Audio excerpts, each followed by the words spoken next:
وہاں طائف کے لوگوں نے پتھر مارے، رسول خدا لہو لہان ہو گئے۔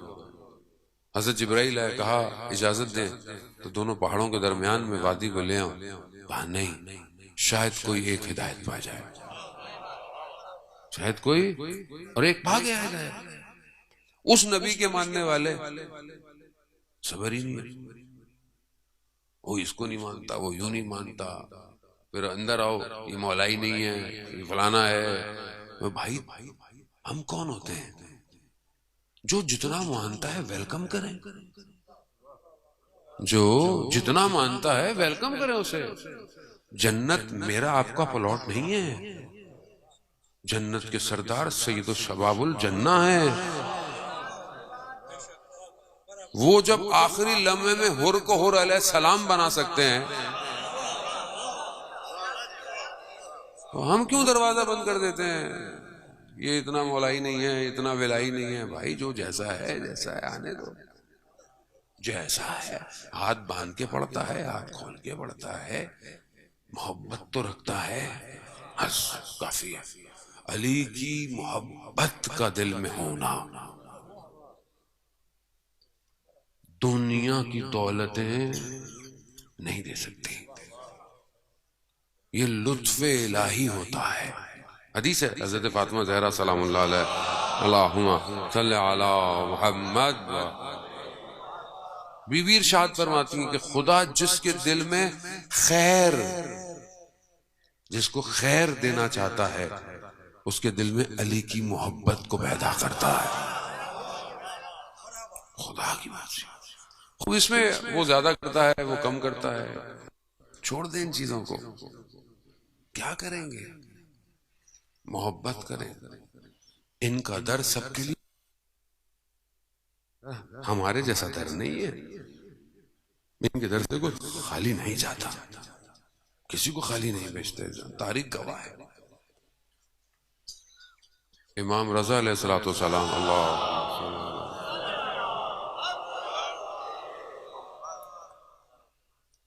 شیخ بہائی جنہوں نے امام رضا کا حرم بنایا اور ابھی بھی وہیں دفن ہے، مرقد ان کا وہیں ہے، خدا ہم سب کو مشہد کی زیارت نصیب فرمائے۔ جب وہ حرم بن رہا تھا تو شیخ بہائی نے کنسٹرکشن کی تھی، تو شیخ بہائی نے جو دروازہ بنا رہا تھا اسے یہ کہا کہ ایک تعویذ ہے، جو دروازہ بن رہا ہو تو اس کے اندر لگا دینا۔ کچھ دن گزر گئے، یہ واپس آئے، دیکھا دروازہ بنا ہوا ہے۔ انہوں نے اس سے پوچھا کہ بھئی تعویذ لگایا؟ کہا نہیں لگایا۔ کہا کیوں نہیں لگایا جب میں آپ کو کہہ کے گیا تھا؟ کہا کہ جب دروازہ بننے کا وقت آیا تو رات کو خواب میں خود امام تشریف لائے اور امام نے مجھے منع کر دیا۔ ایک دن میں نے کہا شاید ایسی ہوگا، دوسرے دن پھر امام آئے خواب میں، کہا کہ یہ نہیں لگانا۔ تیسرے دن جب آئے تو میں سمجھ گیا کہ یہ نہیں لگانا۔ شیخ بھائی بیٹھ گئے، رونے لگے، گریہ کرنے لگے۔ کہا کہ کیوں، کیا ہوا؟ فرماتے ہیں کہ جو میں نے تعویذ بنایا تھا اس سے صرف حلال زادہ اندر آ سکتا تھا، لیکن امام نہیں چاہتے، امام چاہتے ہیں سب آؤ۔ آغا انصاریان حرم مجلس پڑھ رہے تھے، خدام حرم کا اس کا خواب بیان کیا کہ سو رہا تھا، خواب میں امام ہے کہ جاؤ فلانے دروازے پر ایک حاجت لے کر آیا ہے سائل، اس کی حاجت دور کرو۔ ظاہر ہے خادم ہے حرم کا، خواب اس کا سچا ہے۔ اٹھا، دروازے پہ جا کر دیکھا کوئی نظر نہیں آیا، ادھر ادھر دیکھا تو ایک کتا تھا۔ کتے نے جیسی خادم کو دیکھا آگے آگے چلا، یہ بھی پیچھے پیچھے چلے۔ شہر کی گلیوں میں کنارے پہ جو نالی ہے اس کی جالی میں اس کا بچہ پھنسا ہوا تھا۔ آغا انصاریان کہتے ہیں یا امام رضا، ہم بھی کسی جانور سے کم تو نہیں، مولا آپ کی بارگاہ میں آئے، خوب یہ در ایسا ہے، لیکن ہم لوگوں نے خود اپنے آپ کو ایسا کر دیا۔ ایسا ہماری مسجد، تمہاری مسجد، مسجد تو اللہ کی ہوتی ہے، مسجد کو ہماری ہوتی ہے؟ مسجد تو خدا کی ہے، خدا کو سجدہ ہے، خدا کو عبادت ہے۔ اہل بیت آئے اس لیے کہ ہمیں خدا کی طرف لے کے جائیں۔ اللہ نے 1,24,000 نبیوں کو بھیجا خدا کی طرف لے کے جائیں، اپنی طرف تھوڑی لے کر آنا تھا انہوں نے۔ کس نبی نے کہا کہ میری عبادت کرو؟ مگر نبیوں سے افضل کوئی تھا نہیں تھا۔ ہر نبی خدا کی طرف لے کے جا رہا ہے، ہر امام خدا کی طرف لے کے جا رہا ہے، مگر ہم کیا کر رہے ہیں؟ ہم جا رہے ہیں خدا کی طرف؟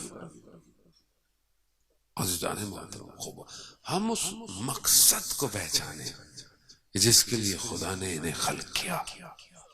یہ وہ بہترین ہستیاں کہ جہاں خدا ان کو خود ان کی تعریفیں کرتا نظر آتا ہے۔ خوب آئیں ہم اس ولایت کو اپنے وجود سے ظہور دیں، عمل کو بہتر کریں۔ اس کی وجہ کیا ہے؟ بہرحال وجہ تو ہونی چاہیے۔ وجہ یہ ہے کہ جب ہم اپنے آپ کو بہتر کریں گے تبھی وہ آئے گا جو غیبت کے پردے میں ہے، اور وہ سب کا ایک ہی ہے، چاہے سنی ہو، چاہے شیعہ ہوں، چاہے کرسچن ہوں، چاہے جیوس ہوں، چاہے بدھسٹ ہوں، جتنے بھی مذہب ہیں سب ایک کا انتظار کر رہے ہیں۔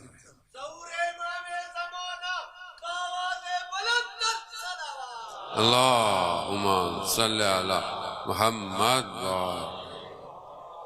اذان محترم، خب جو ہے تاریخ میں وہ اپنی جگہ پہ ہے، سچ ہے۔ اس میں عقیدہ آپ کو کوئی منع نہیں کرتا کہ اپنے اپنے عقیدے چھوڑو، رکھو سب، لیکن اب اس ایک پہ جمع ہو کہ جس کو خدا کہتا ہے کہ ہم نے جسے اپنا باقی رکھا ہوا ہے، جو اصلی وارث ہے۔ آج اگر ہماری زندگی میں اسلام نہیں ہے، دین نہیں ہے، تو پھر کیا فائدہ ان ساری چیزوں کا؟ اگر میں ذاتی طور پر ٹھیک نہیں ہوں، میں یہاں سے بہت اچھا ہوں، گھر میں کیسا ہوں، اپنی زوجہ کے ساتھ کیسا ہوں، اپنے بچوں کے ساتھ کیسا ہوں، اپنے محلے والوں کے ساتھ کیسا ہوں، لین دین میں کیسا ہوں، کاروبار میں کیسا ہوں، پڑھائی میں، ایجوکیشن میں، اور سب سے بڑھ کر اپنی تنہائی میں کیسا ہوں؟ کیا اپنی خلوت میں خدا کے وجود کا احساس کرتا ہوں؟ نہیں۔ تو پھر کیا ہے یہ سب؟ کیوں خدا بنا لیا تو نے اس دنیا کو؟ کیوں یہ میلہ لگا ہوا ہے؟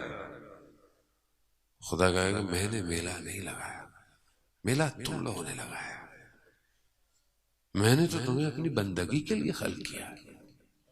حدیث قدسی ہے کہ بنی آدم میں نے پورے جہان کو تمہارے لیے خلق کیا ہے، ہر چیز تمہارے لیے، مگر تم میرے لیے ہو۔